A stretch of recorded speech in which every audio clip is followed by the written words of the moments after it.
com a presença dos escritores Ana Maria Machado, Moacir Scliar e Contardo Caligares, a quem eu agradeço por aceitarem o convite para participar desse evento aqui na Bienal. Eu agradeço também a presença de vocês e vou passar a palavra para o Heitor Ferraz Melo, que é poeta, jornalista, e vai fazer a mediação desse encontro. Então, obrigado, Heitor, é com você. Boa tarde. Vou apresentar os nossos convidados de hoje. A escritora Ana Maria Machado, mais de 100 livros publicados em 40 anos de carreira. Começou pelas artes plásticas, queria ser pintora, mas voltou-se para as letras, né?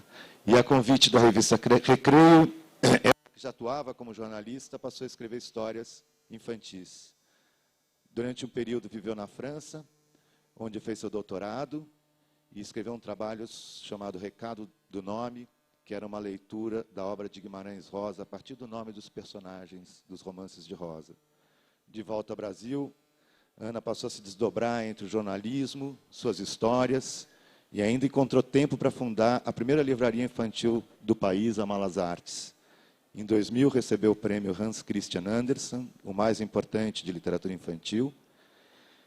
Ela também tem uma vasta obra de literatura adulta. E, em 2003, passou a ocupar a cadeira número 1 da Academia Brasileira de Letras.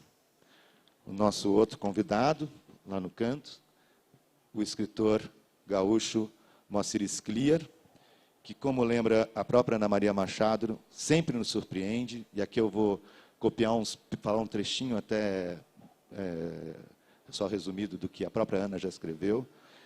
Lembrando que ele é médico sanitarista, ficcionista dos mais premiados, autor infanto-juvenil, cronista de mão cheia, e desde 2003 ocupa a cadeira de número 31 da ABL, da Academia Brasileira de Letras. Mesmo com a agenda lotada, cheia de eventos e de conferências, Scliar sempre encontra tempo para caminhadas matutinas. Inclusive, acabei de saber que ele sempre se encontra, ele e Ana Maria, porque os dois adoram caminhar pela manhã, não importa em que cidade do mundo eles estejam. Com seus 17 romances, 14 livros de contos, já ganhou vários prêmios, como Casa das Américas, em 1989, e tem uma estante cheia de jabutis. Contardo Caligares, que está aqui do meu lado, é psicanalista e psicoterapeuta, nascido em Milão, na Itália, morou em Nova York, onde deu aula em universidades, e desde 85 reside em São Paulo, onde clinica e escreve semanalmente uma coluna na Folha de São Paulo, no Caderno Ilustrada. Além de escritos clínicos, seus livros em português são Crônicas do Individualismo Cotidiano, Hello Brasil, A Adolescência e O Terra de Ninguém, que reúne 101 crônicas publicadas na Folha. Tem também vários textos publicados em revistas e antologias, como Ilha Deserta, livros, que saiu em 2003. Em suas crônicas, Caligares traz sempre um olhar surpreendente sobre os mais diversos assuntos do nosso tempo, dos conflitos internacionais aos conflitos interiores. O nosso assunto aqui hoje, para essa mesa, é o amor, né? O amor, hoje em dia. A gente parte aqui de uma conversa que a Ana Maria teve com o Moacir Scliar, e que está nesse livro, Amor em Texto, Amor em Contexto, né? E também das próprias crônicas do Caligares, que várias vezes ele trata desse amor na nossa vida de hoje, contemporânea. Então, já que esse é o assunto, eu vou começar com uma pergunta, eu vou fazer uma primeira pergunta, depois vocês é que vão fazer as perguntas, né? Só pediria, como a gente está com a sala bastante cheia, um pouquinho de brevidade nas perguntas, né? E também pediria para desligar o celular, porque interfere no microfone.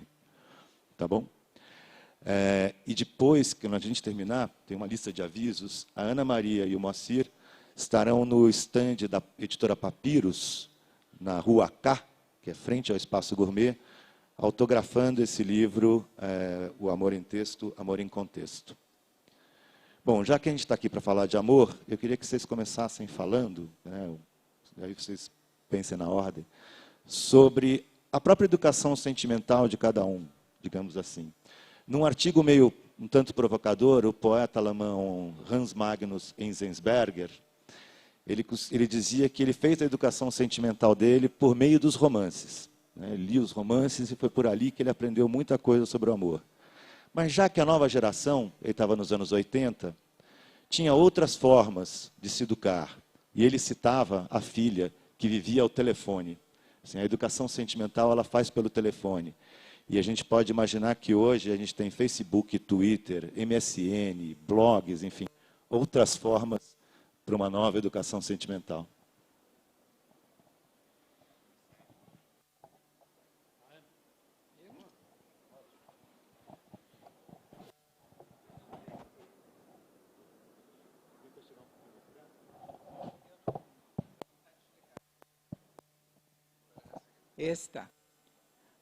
Eu não sei se isso é uma gentileza de deixar primeiro ou se eu sou o boi de piranha. Mas, enfim,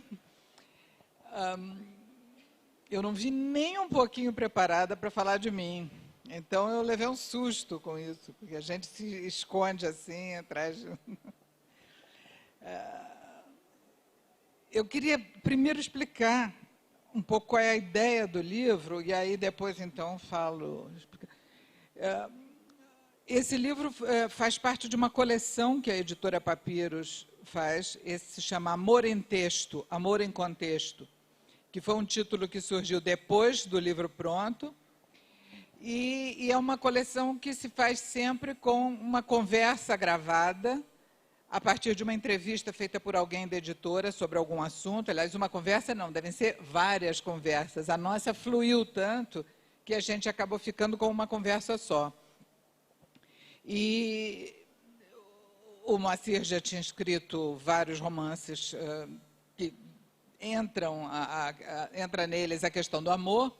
Eu também, eu tinha inclusive um livro que se chama Para Sempre, que é para uma coleção que a Record fez, em que só de autoras mulheres, e cada uma escolhia um tema, o amor e alguma coisa. E eu escolhi o amor e o tempo, exatamente para discutir essa questão da construção cultural do amor, da permanência e das mudanças dos conceitos de amor. Então, por isso, estava um pouco pensado o tema na minha cabeça, acho que por isso que as coisas fluíram bastante bem no nosso encontro, na nossa conversa. Foi assim, o livro saiu de um jato. Agora,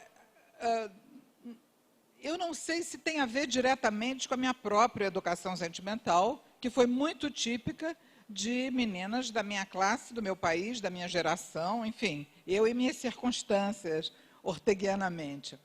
As circunstâncias, eu sou de um tempo em que toda donzela tinha um pai que era uma fera, e então...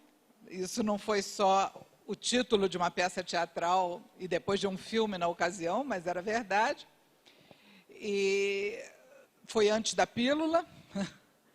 Então, explicava por que essas feras paternas eram tão poderosas também, porque havia outras sanções biológicas até para o comportamento que escapasse um pouco.